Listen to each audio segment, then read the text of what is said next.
Thank you, President. Mugabe and his pseudo-revolutionary clique have succeeded in turning one of the formerly best-off countries in Africa into one of the poorer ones, now that the white farmers have been evicted as well. There is a national human rights body which simply deflects the gaze. Sanctions could be at an end if there was a fair and free constitutional reform election.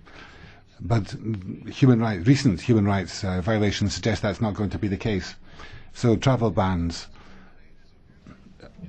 and one resolution after the other are not going to be sufficient to free Zimbabwe of Mugabe and his clique.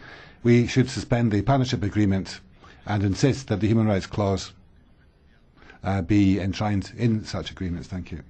Yes, thank you, President. I have a question on the procedure about what the situation is exactly, and could you give us a steer and some guidance? Is it customary? Can you blue card someone who spoke several speakers before? Is it just the one who has just spoken? I think that usually was the custom and practice of the House, to blue card the previous speaker rather than some previous speaker to them.